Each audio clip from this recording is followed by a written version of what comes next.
అందరికీ నమస్కారం. Welcome to my channel. ఈ వీడియోలో పెన్షనర్లకు భారీ ఊరట. పెన్షనర్లకు ఆ ప్రయోజనాలు కూడా అందాల్సిందే. హైకోర్టు ఉత్తర్వులు జారీ. దీనికి సంబంధించిన పూర్తి వివరాలు వీడియోలో తెలుసుకుందాము. వీడియో అయితే ఎక్కడే కానీ స్కిప్ చేయకుండా ఎండ్ వరకు చూసేటప్పుడే ఇన్ఫర్మేషన్ పూర్తిగా అర్థమవుతుంది.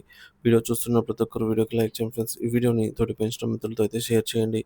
కొత్తగా మన ఛానల్ చూస్తున్నవారు ఇంకా ఎవరైనా సబ్స్క్రైబ్ చేసుకోకుంటే వెంటనే మన ఛానల్ని సబ్స్క్రైబ్ చేసుకోండి. దీని ద్వారా నేను చేసే లేటెస్ట్ వీడియోస్ అన్నీ మీ వరకు రీచ్ అవుతాయి. ఇక ఆలస్యం చేయకుండా వివరాల్లోకైతే వెళ్ళిపోదాము. ఫ్రెండ్స్, ఇక విషయానికి వచ్చినట్లయితే పెన్షన్ ప్రయోజనాలకు తాత్కాలిక సర్వీసులను పరిగణించాలి. హైకోర్టు చారిత్రాత్మక తీర్పు ఉద్యోగులకు భారీ ఊరట. ప్రభుత్వ ఉద్యోగుల పదవి విరమణ ప్రయోజనాల లెక్కింపులో కీలకమైన మార్పులను సూచిస్తూ గౌరవనీయ హైకోర్టు ఒక చారిత్రాత్మక తీర్పును వెలువరించింది.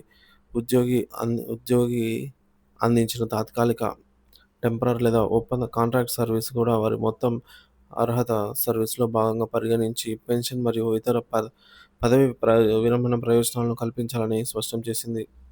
ఈ తీర్పు అనేక సంవత్సరాలుగా తాత్కాలిక ప్రాతిపదికన పనిచేసి, ఆ తర్వాత రెగ్యులర్ అయిన ఉద్యోగులకు, అలాగే ఇప్పటికే పదవీ విరమణ చేసిన వారికి కూడా వర్తింపజేసే అవకాశం ఉండడంతో రాష్ట్ర వ్యాప్తంగా ఉద్యోగ వర్గాల్లో హర్షాతిరేకాలు వ్యక్తమవుతున్నాయి. కేసు నేపథ్యం మరియు పిటిషనర్ల వాదన.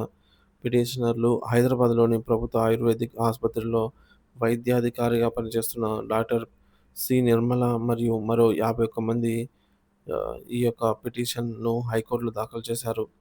సమస్య ఏంటంటే, పిటిషనర్లు 2002 నుంచి 2006 వరకు ఒప్పంద ప్రాతిపదికన వైద్య సేవలు అందించారు. ఆ తర్వాత వారి సేవలు క్రమబద్ధీకరించబడ్డాయి. అయితే వారి పెన్షన్ మరియు ఇతర పదవీ విరమణ ప్రయోజనాలను లెక్కించేటప్పుడు ప్రభుత్వం వారు ఒప్పంద ప్రాతిపదికన పనిచేసిన కాలాన్ని పరిగణలోకి తీసుకోలేదు. దీనివల్ల వారికి అందాల్సిన ప్రయోజనాలు గణనీయంగా తగ్గుతున్నాయి. పిటిషనర్ల తరపున న్యాయవాది శ్రీ సి.హెచ్. గణేష్ బలమైన వాదనలు వినిపించారు. సవరించిన పెన్షన్ నిబంధనలు. 1980లో సవరించిన ఆంధ్రప్రదేశ్ రివైజ్డ్ పెన్షన్ రూల్స్ 1980లోని రూల్స్ 13 మరియు 14 ప్రకారంగా ఉద్యోగి తాత్కాలిక బాధ్యతలు స్వీకరించిన తేదీ నుండే వారి పెన్షన్ సర్వీసు ప్రారంభమవుతుందని, అందువల్ల ఆ కాలాన్ని కూడా లెక్కించాల్సిందేనని వారు వాదించారు. సమానత్వ మరియు వివక్ష. రెగ్యులర్ వైద్యాధికారులతో సమానంగా పనిచేసినప్పటికీ కేవలం ఒప్పంద ప్రాతిపదికన పనిచేశారన్న కారణంతో పెన్షన్ ప్రయోజనాలలో వివక్ష చూపడం సరికాదని పేర్కొన్నారు. పూర్వపు ఉత్తర్వులు మరియు సుప్రీంకోర్టు తీర్పు. ఇదే విధమైన కేసులలో తాత్కాలిక సర్వీసు పరిగణించి పెన్షన్ ప్రయోజనాలు కల్పించాలని గతంలో ఇదే హైకోర్టు పలుమార్లు ఉత్తర్వులు జారీ చేసిందని అయితే గుర్తు చేశారు. ముఖ్యంగా Devarakonda Lakshmi versus state of Andhra Pradesh కేసులో గౌరవనీయ సుప్రీంకోర్టు ఇచ్చిన తీర్పు ఆధారంగా ఆ ఉత్తర్వులు వెలువడ్డాయని న్యాయమూర్తి దృష్టికి తీసుకొచ్చారు. కోర్టు హైకోర్టు విచారణ మరియు తీర్పు. విచారణ. ఈ పిటిషన్‌పై జస్టిస్ సూర్యపల్లి నందా విచారణ చేపట్టారు. ఇరుపక్షాల వాదనను సమర్పించిన ఆధారాలను, చట్టబద్ధమైన అంశాలను క్షుణ్ణంగా పరిశీలించారు. న్యాయమూర్తి పరిశీలనలు. సవరించిన పెన్షన్ నిబంధనలు. 1980 తాత్కాలిక సర్వీస్‌ను పెన్షన్ ప్రయోజనాలకు పరిగణించాలనే విషయాన్ని స్పష్టంగా సూచిస్తున్నాయని న్యాయమూర్తి అభిప్రాయపడ్డారు. గౌరవనీయ సుప్రీంకోర్టు మరియు ఉమ్మడి ఆంధ్రప్రదేశ్ హైకోర్టు, ప్రస్తుత తెలంగాణ మరియు ఆంధ్రప్రదేశ్ హైకోర్టులు ఇదే అంశంపై గతంలో వెలువరించిన పలు తీర్పులను ప్రస్తావించారు. ఈ తీర్పులన్నీ తాత్కాలిక సర్వీసును పెన్షన్ ప్రయోజనాలకు లెక్కించాలనే దిశగానే ఉన్నాయని గుర్తించారు. ఉద్యోగి అందించిన సేవ అది తాత్కాలికమైనదా లేదా శాశ్వతమైనదా? ప్రభుత్వానికి అందించిన విలువైనదని దానిని విస్మరించడం సహజ న్యాయ సూత్రాలకు విరుద్ధమని పరోక్షంగా సూచించారు. తుది తీర్పు. వాదనలు విన్న తర్వాత జస్టిస్ సూర్యపల్లి నందా చారిత్రాత్మక తీర్పును వెలువరించారు. పదవీ విరమణ ప్రయోజనాలను కల్పించడంలో ఉద్యోగి అందించిన తాత్కాలిక సర్వీసును కూడా ఖచ్చితంగా పరిగణలోకి తీసుకోవాల్సిందే. పిటిషనర్ల విషయంలో వారు ఒప్పంద ప్రాతిపదికన పనిచేసిన కాలాన్ని వెంటనే వారి మొత్తం సర్వీస్‌లో కలిపి సవరించిన పెన్షన్ మరియు ఇతర పదవీ విరమణ ప్రయోజనాలను లెక్కించి, ఆ ప్రతిపాదనలను తక్షణమే ఆమోదించి బకాయిలతో సహా చెల్లించాలని ప్రభుత్వాన్ని ఆదేశించారు.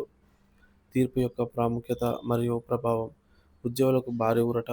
ఈ తీర్పు వేలాది మంది ఉద్యోగులకు, ముఖ్యంగా సంవత్సరాల తరబడి తాత్కాలిక లేదా కాంట్రాక్ట్ పద్ధతిలో పనిచేసిన, ఆ తర్వాత రెగ్యులరైజ్ అయిన వారికి భారీ ఊరటనిస్తుంది. వారి పెన్షన్ మొత్తం గణనీయంగా పెరిగే అవకాశం ఉంది. పెన్షనర్లకి కూడా వర్తింపు. ఇదే విధమైన పరిస్థితులలో ఇప్పటికే పదవీ విరమణ చేసి తక్కువ పెన్షన్ పొందుతున్న వారు కూడా ఈ తీర్పును ఆధారంగా చేసుకొని న్యాయస్థానాన్ని ఆశ్రయించే అవకాశం ఉంది. ప్రభుత్వంపై ఆర్థిక భారం. ఈ తీర్పు అమలు చేయడం వల్ల ప్రభుత్వంపై అదనపు ఆర్థిక భారం పడే అవకాశం ఉంది. అయినప్పటికీ న్యాయస్థానం చట్టబద్ధమైనటువంటి నిబంధనలు మరియు ఉద్యోగుల హక్కులకు ప్రాధాన్యతనిచ్చింది. విధానపరమైన మార్పులకు అవకాశాలు. ఈ తీర్పు భవిష్యత్తులో పెన్షన్ ప్రయోజనాల లెక్కింపు విధానాలలో మార్పులు తీసుకురావడానికి ప్రభుత్వానికి ఒక మార్గదర్శకంగా అయితే ఉపయోగపడవచ్చు. తాత్కాలిక నియామకాల విషయంలో మరింత స్పష్టమైన మార్గదర్శకాలను రూపొందించాల్సిన ఆవశ్యకతను ఇది నొక్కి చెబుతోంది. ఇతర శాఖలకు వర్తింపు. ఈ తీర్పు కేవలం వైద్య శాఖకే పరిమితం కాకుండా ఇదే విధమైన పరిస్థితులు ఉన్న ఇతర ప్రభుత్వ శాఖల్లోని ఉద్యోగులకు కూడా ఒకే సానుకూల ఉదాహరణగా అయితే నిలుస్తుంది. తాత్కాలిక సర్వీస్‌ను కూడా పెన్షన్ ప్రయోజనాలకు పరిగణించాలన్న హైకోర్టు తీర్పు ఉద్యోగుల హక్కుల పరిరక్షణలో ఒక మైలురాయిగా నిలుస్తుంది. ప్రభుత్వ ఉద్యోగులు సేవలను వారు ఏ పద్ధతిలో నియమితులైనప్పటికీ గౌరవించాల్సిన అవసరాన్ని ఈ తీర్పు పునరుద్ఘాటిస్తుంది. ఈ తీర్పు స్ఫూర్తితో ప్రభుత్వాలు పెన్షన్ నిబంధనలను పారదర్శకంగా, ఉద్యోగులకు అనుకూలంగా అయితే అమలు చేస్తాయని ఆశిద్దాము.